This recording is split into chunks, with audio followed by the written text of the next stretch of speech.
दोस्तों, आप सभी को हरतालिका तीज की हार्दिक शुभकामनाएं। दोस्तों, आज की इस दिव्य और पावन वीडियो में हम आपको बताने जा रहे हैं कि हरतालिका तीज का व्रत साल 2025 में कब रखा जाएगा।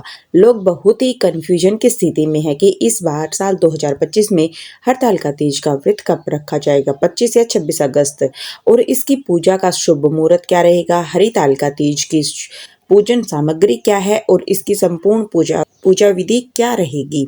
हरतालिका तीज व्रत के नियम क्या हैं, इस दिन क्या करना है, क्या नहीं करना है, और जो महिलाएं पहली बार हरतालिका तीज का व्रत उठा रही हैं तो उन्हें क्या करना चाहिए, कहां से व्रत उठाना चाहिए, मायके या ससुराल से, और व्रत के दौरान कौन सी गलतियां हैं जिन्हें करने से सभी को बचना चाहिए, अन्यथा व्रत टूट जाता है।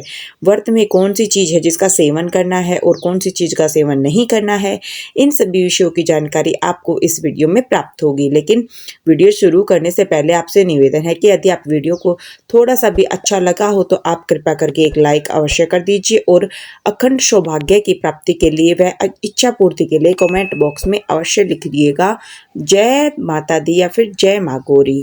तो चलिए बात करते हैं हरतालिका तीज की। दोस्तों, हरतालिका तीज हिंदू धर्म के लिए किए जाने वाले प्रमुख उपवासों में से एक है। हरतालिका तीज व्रत को सभी व्रत में सबसे बड़ा व्रत माना जाता है। इसे भाद्रपक्ष मास के शुक्ल पक्ष की तृतीया तिथि को किया जाता है। दोस्तों, यह सिर्फ एक पर्व नहीं, यह आस्था, प्रेम और समर्पण का प्रतीक है। यह उस पार्वती रूपी नारी शक्ति का उत्सव है जिन्होंने अपने संकल्प और तप से महादेव को पति के रूप में प्राप्त किया। सुहागिन महिलाओं के लिए इस व्रत का बहुत ही खास महत्व होता है। इस व्रत में भगवान शिव, माता पार्वती और गणेश जी की पूजा होती है। इस दिन सुहागिन महिलाएं अपने पति की लंबी उम्र के लिए व्रत रखती हैं और भगवान शिव और माँ गौरी से सदा सुहागिन का आशीर्वाद मांगती हैं। हरतालिका तीज का नाम सुनते ही आंखों के सामने एक सुंदर सी तस्वीर बनती है। महिलाएं हरे वस्त्रों से सजी हुई, हाथों में मेहंदी, माथे पर बिंदी, मांग में सिंदूर और होठों पर शिव पार्वती का नाम। हरतालिका तीज सिर्फ एक व्रत नहीं बल्कि एक स्त्री के प्रेम, त्याग, विश्वास और शक्ति का प्रतीक है। इस दिन महिलाएं भगवान शिव और माता पार्वती की पूजा करती हैं और अपने पति की लंबी उम्र व सुखद वैवाहिक जीवन की कामना करती हैं। दोस्तों, हरतालिका तीज का व्रत निर्जला और निराहार होता है। इसमें महिलाएं रात्रि जागरण करती हैं और व्रत को संपूर्ण करती हैं। इस व्रत को कुंवारी लड़कियां भी रखती हैं माता पार्वती जी की तरह अच्छा वर प्राप्त करने के लिए। इसलिए जो कुंवारी लड़कियां इस व्रत को रखना चाहती है तो वह रख सकती है। आपको बता दें कि हरतालिका तीज का व्रत भगवान शिव और माता पार्वती जी के पुनर्मिलन के उपलक्ष्य में मनाया जाता है। ऐसा कहा जाता है कि माता पार्वती जी ने भगवान भोलेनाथ के पति के रूप में पाने के लिए कठोर तप किया था। माता पार्वती के कठोर तप से प्रसन्न होकर भगवान शिव जी ने उन्हें पत्नी के रूप में स्वीकार किया। तभी से अच्छे पति की कामना और पति की दीर्घायु के लिए कुंवारी कन्या और सौभाग्यवती महिलाएं हरतालिका तीज का व्रत रखती है और भगवान शिव और माता पार्वती से आशीर्वाद प्राप्त करते हैं। चलिए भक्त, अब सबसे पहले हम जान लेते हैं कि हरतालिका तीज का व्रत कब रखना है, पूजा का शुभ मुहूर्त क्या है। यह जानने के लिए सबसे पहले हरतालिका तीज की सामग्री, पूजा विधि, व्रत के नियम समझ लेते हैं। सबसे पहले पूजा की सामग्री एकत्रित करते हैं, उसके बाद में आपको पूजा कैसे करनी है ये बताएंगे। लेकिन आपको बता दें कि यह व्रत सबसे कठिन व्रत होता है, क्योंकि दोस्तों हरतालिका तीज व्रत को निर्जला और निराहार किया जाता है। सूर्योदय से लेकर के अगले दिन सूर्योदय तक अन्न या फिर जल ग्रहण नहीं किया जाता है। हरतालिका तीज व्रत करने पर इसे छोड़ा नहीं जाता है। प्रत्येक वर्ष इस व्रत को विधि विधान से करना पड़ता है। हरतालिका तीज व्रत के दिन रात्रि जागरण भी किया जाता है। इस व्रत में व्रत रखने वाली महिलाओं को पूरी रात्रि जागरण करके पाठ, पूजा और माँ गौरी की आराधना में व्यस्त रहना पड़ता है। पूरी रात बिना जगाए जागरण करना पड़ता है। अगर किसी महिला की जाने अनजाने में नींद लग जाती है तो व्रत टूट जाता है, इसलिए पूरी रात्रि जागरण का विधान है। इसके अलावा हरतालिका तीज को कुंवारी कन्याएं और सुहागिन महिलाएं करती है। कुंवारी कन्या इस व्रत को अच्छा वर की प्राप्ति के लिए करती है और सुहागिन महिलाएं पति की दीर्घायु और कुशल कामना के लिए इस व्रत को निर्जला रहकर करती हैं। इस व्रत में महिलाएं नए वस्त्र धारण करके सोलह श्रृंगार करती हैं। हरतालिका तीज व्रत में महिलाएं 16 श्रृंगार करके पूजा करना शुभ माना जाता है। जिस प्रकार 16 श्रृंगार महिला की सुंदरता में 4 चांद लगा देते हैं, उसी प्रकार पूजा में भी 16 श्रृंगार का अपना विशेष महत्व होता है। हरतालिका तीज व्रत के नियम बहुत ही सख्त हैं। अगर किसी महिला के बस में इस व्रत को रखने की शक्ति नहीं है तो भूल से भी इस व्रत को ना रखे। ऐसा माना जाता है कि अगर इस व्रत में आपने पानी ग्रहण कर लिया तो अगले जन्म में मछली का जीवन मिलेगा। यदि आपने इस व्रत में फलों का सेवन किया तो अगला जन्म में बंदरिया का जन्म होगा। वही अगर इस दिन सो जाते हैं तो अजगर का जन्म मिलेगा। इस व्रत में यदि कोई महिला दूध पीती है तो वह अगले जन्म में सांप बनती है। जो शक्कर खाती है वह मक्खी बनती है और जो मांस खाती है वह शेरनी बनती है। जो अन्न का सेवन करती है वह सौरी बनती है। इसलिए हरतालिका तीज का व्रत पूरे नियम और संयम से करना जरूरी होता है। चलिए अब हम जानते हैं हरतालिका तीज व्रत की पूजा सामग्री के बारे में। तो दोस्तों, इसमें भगवान शिव और पार्वती जी की मिट्टी की मूर्ति बनाई जाती है। इसलिए सबसे आवश्यक सामग्री होती है काली मिट्टी और बालू या फिर रेत। इसके अलावा लाल कपड़ा, केले का पत्ता, फुलेरा, साथी बेलपत्र, शमी पत्र, धतूरा, आकड़े का फूल, भस्म, श्रीफल यानी पानी वाला नारियल, पान का पत्ता, दूर्वा, गेंदे या गुलाब के फूल, माला, रतु फल, मेवा, मिष्ठान और बेसन से बनी माता पार्वती जी की सेवैया, श्रृंगार का सामान, वस्त्र, धोती या गमछा, घी, कपूर, सफेद चंदन, रोली, सिंदूर, अक्षत, कलश, गंगाजल, पंचामृत में दूध, दही, घी, शहद और शक्कर, आम का पत्ता, सुपारी, लौंग, इलायची आदि सामग्री लेकर विधिवत पूजा करनी चाहिए। चलिए अब हम जानते हैं कि हरतालिका तीज की पूजा विधि के बारे में। तो दोस्तों, हरतालिका तीज की पूजा प्रदोष काल में ही की जाती है।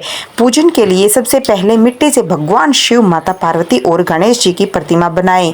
उसके बाद फुलेरा बना करके उसे सजा पूजा के समय सुहागिन महिलाओं को नए वस्त्र धारण करके 16 श्रृंगार करके करनी चाहिए। फिर इसके बाद आप एक लकड़ी की चौकी या फिर पत्ता रखें और उसी पर लाल रंग का वस्त्र बिछा लें। अब चौकी पर स्वस्तिक बनाकर केले का पूजन करें। तत्पश्चात तीनों प्रतिमाओं को स्थान दें। अब आप एक कलश की स्थापना करें। एक मुट्ठी चावल पर कलश रखें और इसमें स्वास्तिक का चिन्ह बनाएं। कलश के ऊपर थोड़ा सा पानी, गंगाजल, हल्दी, सुपारी और एक सिक्का डाल दें। फिर आम का पत्ता रखकर उसके ऊपर चावल से भरी कटोरी रख दें और उसके ऊपर दीप प्रज्वलित करें। कलश पूजन के बाद में आप भगवान शिव, माता पार्वती और गणेश जी की विधिवत पूजा करें, उनका श्रृंगार करें। महिलाएं सुहाग का सामान माता गौरी जी को अर्पित करें। भगवान शिव जी को धोती या गमछा अर्पित करें। विधिवत पूजा अर्चना करने के बाद में हरतालिका तीज की व्रत की कथा पढ़ें या फिर सुने। फिर उसके पश्चात आरती करें, जिसमें पहले आप गणेश भगवान जी की आरती करें, फिर भगवान शिव जी को, तत्पश्चात माता पार्वती की आरती गाएं। पूजा के बाद आप भगवान की परिक्रमा करके उनका आशीर्वाद ले। फिर रात्रि जागरण करके भजन कीर्तन करें। फिर अगले दिन सुबह स्नान करके फिर से पूजा करें और माता पार्वती को सिंदूर चढ़ाएं, जिससे सुहागिन महिलाएं सुहाग लेती हैं और ककड़ी, खीरा व हलवे का भोग लगाएं।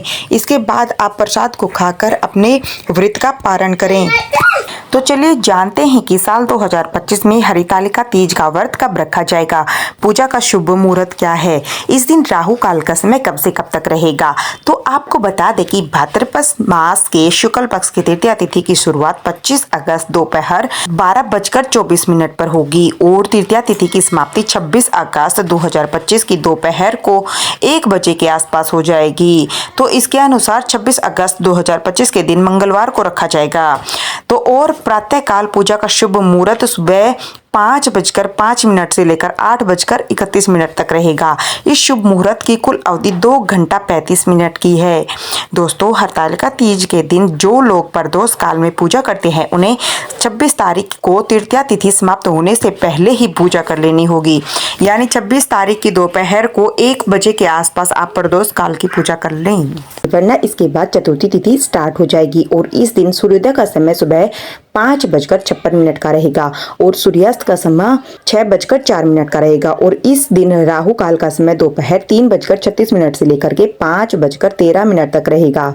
दोस्तों, राहु काल अशुभ समय होता है, इस दौरान कोई भी शुभ कार्य नहीं किया जाता। तो दोस्तों, यह जानकारी आपको अच्छी लगी तो कमेंट बॉक्स में जय माता दी या जय माँ गौरी जरूर लिखे। वीडियो थोड़ी सी अच्छी लगी हो तो इसको लाइक करें और चैनल को जरूर सब्सक्राइब करें।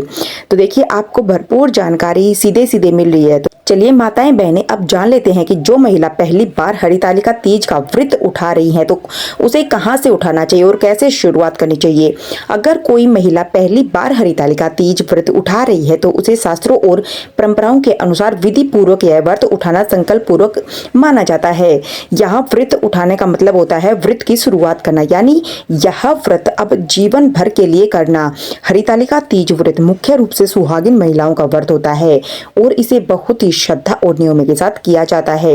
यह व्रत निर्जला बिना पानी के और अखंड व्रत होता है, यानी दिन रात बिना कुछ खाए पिए किया जाता है। पहली बार हरितालिका तीज व्रत कैसे उठाएं? पूरी विधि। व्रत उठाने से पहले की तैयारी। व्रत से एक दिन पहले त्रयोदशी को हल्का सात्विक भोजन करें। तेल मसाले और प्याज लहसुन न खाएं। स्नान कर साफ कपड़े पहने और घर में पवित्रता बनाए रखें।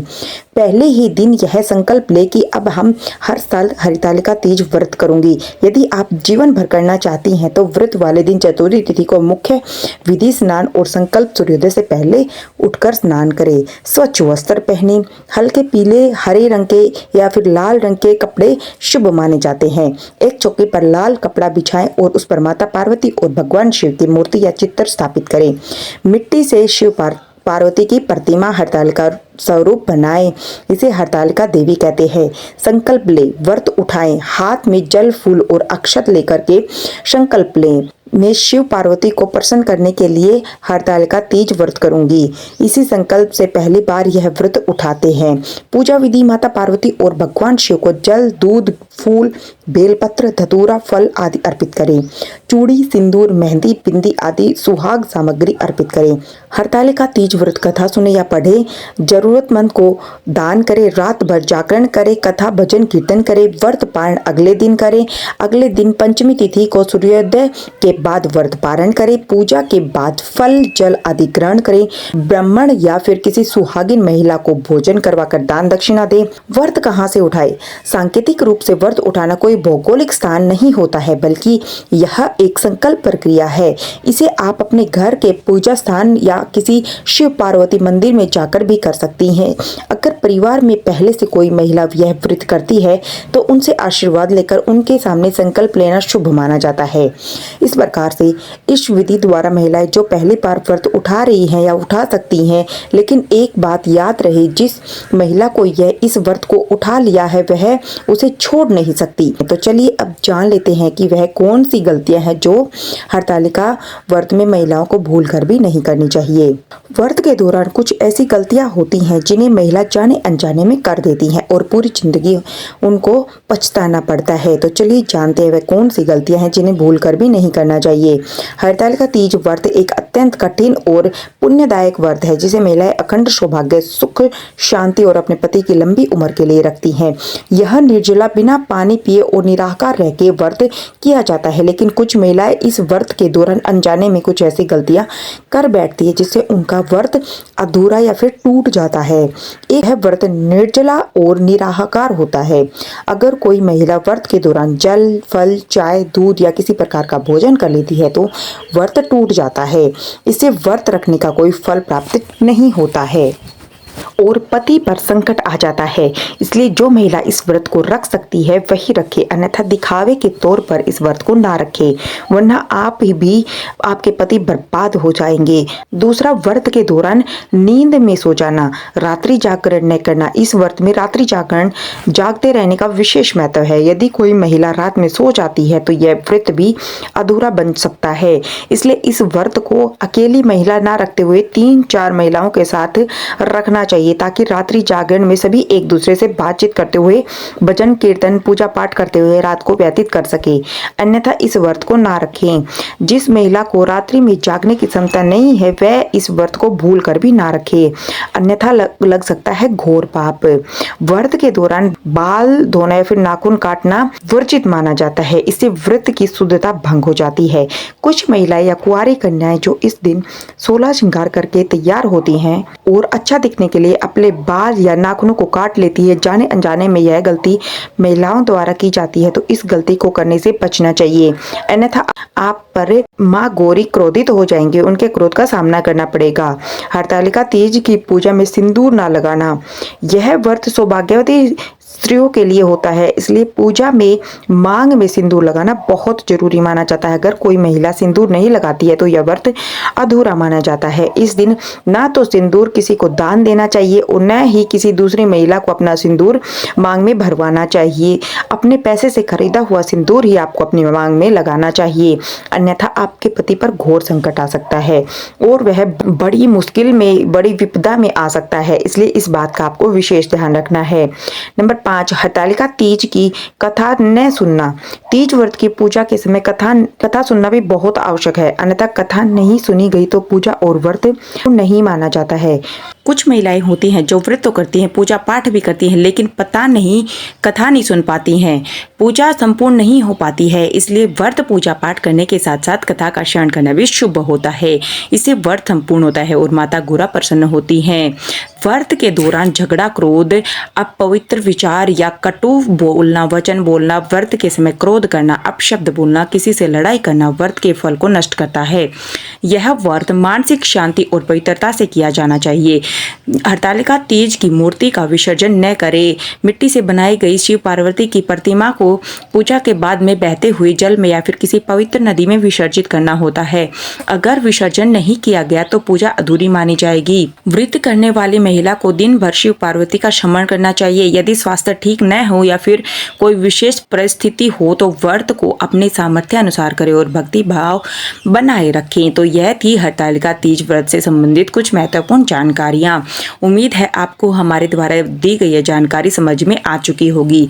अगर फिर भी आपको कोई प्रश्न है या फिर आप कुछ पूछना चाहते हैं तो कमेंट जरूर करें, हम आपकी कमेंट का रिप्लाई जरूर देंगे। जानकारी अच्छी लगी हो तो माता पार्वती भगवान शिव शंकर को एक लाइक जरूर करें और जो इस चैनल को सब्सक्राइब करेगा भगवान की कृपा उसके ऊपर सबसे ज़्यादा बनी रहेगी। तो दोस्तों मिलते हैं एक और नई वीडियो के साथ, तब तक के लिए नमस्कार दोस्तों।